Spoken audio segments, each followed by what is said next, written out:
Now next, we want to learn how to use the ScanTimer. ScanTimer is used for a very special case. Normally you want to be able to start a scan. Usually it's a frequency scan. And during the frequency scan you would like to have the signal be at the maximum point in your antenna beam, especially if you're using meridian scans. So you want to know when to start at a particular right ascension for the target you're interested in, to be able to be at the midpoint when the signal is at its greatest signal strength, and the scan, the frequency scan, is right at the peak of your Doppler frequency for that particular object, and be able to be maintained long enough to capture the entire signal before it moves out to the western side. So to do this, the ScanTimer is used to try to approximate the best time to start using all the settings on the commander's screen. If your settings are incorrect, it tries to tell you that you have to either increase your bandwidth or you have to change the time that you're going to be sweeping the signal in order to be able to determine exactly where you want to be. To probably get the signal near the center of the main part of your beam, and then it'll tell you which scan it'll be, because when you're doing such a scan and it's a timed spectral scan, you will get a sequence of frequency bandwidth scans, all Doppler shifted around that bandwidth, one after another during the right ascensions, as the right ascensions are passing through your beam. So one of those particular scans is going to be the one nearest to the center, and it'll tell you which one of those scans numerically in the sequence is the one you're interested in. So let's go ahead and take a look at how to use the ScanTimer. I've already gone ahead and done a simple sweep on the scanner using the scanner. I've already set my settings here. I've chosen a 2-minute scan, and I'm going to scan a very small frequency from the lower frequency of 0 to an upper frequency of 50. You notice that I don't have to have this thing evenly balanced on either side. And the reason I've chosen a 50 kilohertz scan is if you look over at the curve on the right hand side, you'll notice there's a peak between 0 and 50 kilohertz.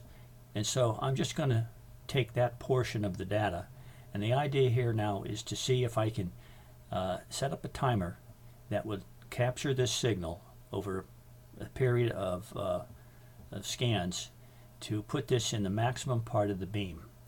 Now to do this, ScanTimer works best with the spectral mode. So I've already set the spectral mode. I'm going to do a meridian drift.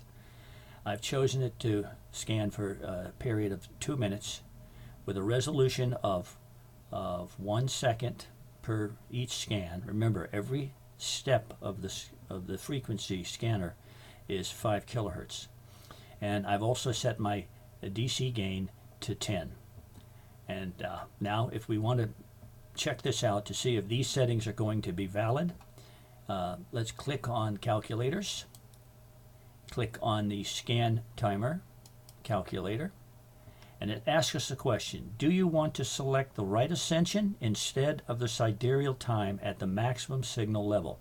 Now if I knew exactly what target I wanted to go to, I would then click yes, and it would ask me to enter the right ascension of the particular target. But to make it easier here, I'm going to go ahead and choose whatever the sidereal time is at this instant.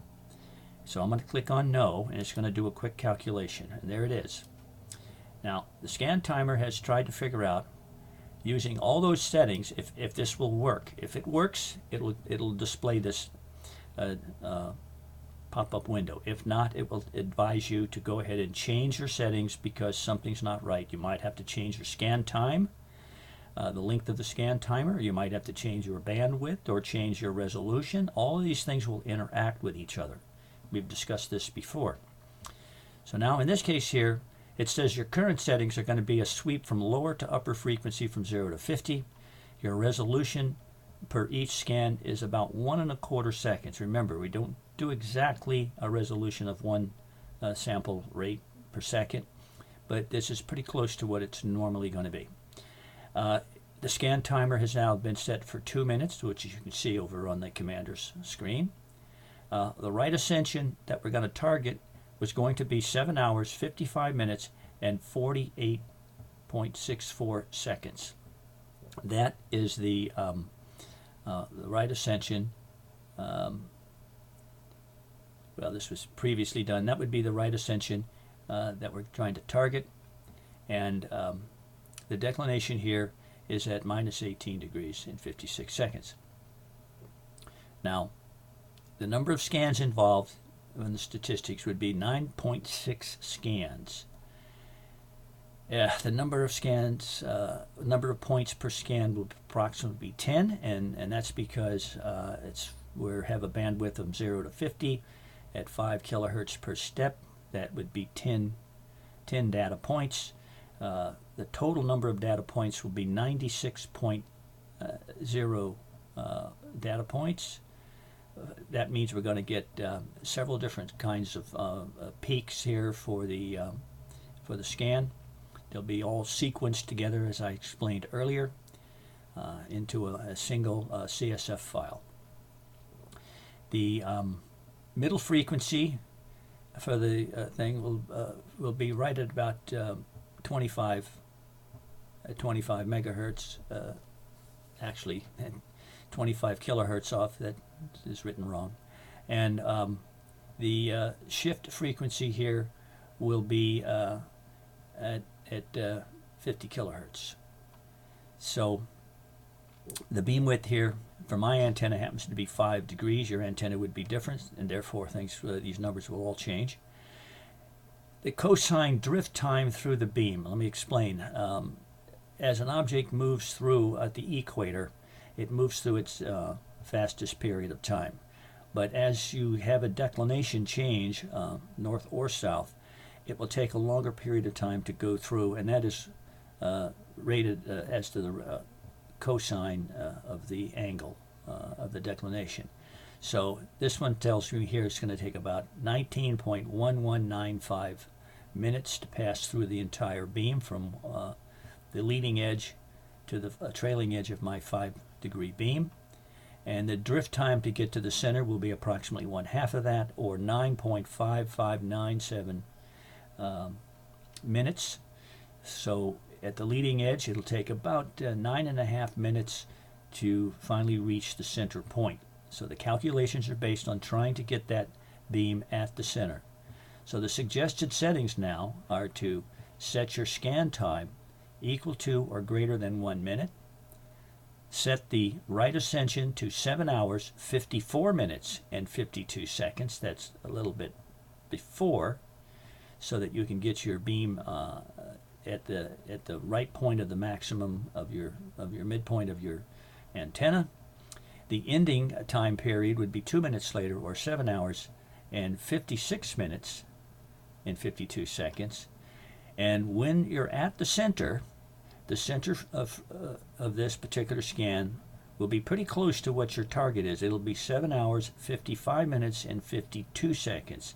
We were shooting for the target position of 7 hours, 55 minutes, and 48 seconds. So we're about 3 seconds off, but it's pretty close. The midpoint scan would occur at the 4.5 scan point. That's where your data will be, in the fourth scan over. So in your CSV file, you will look at the fourth scan, and you will find that your data is there at your peak point. Now, if I decide to use this data, you can go ahead and set your start time. To do this, I'm going to say yes. I'll click it, and what happens here is it will automatically go ahead and set up your start time for you. As you see, it's already been done here.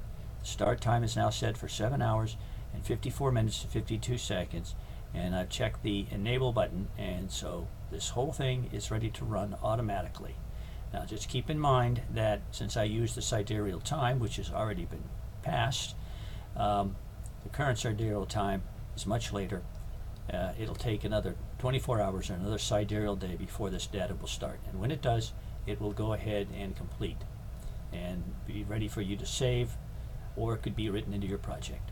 So I hope you understand how to use the ScanTimer.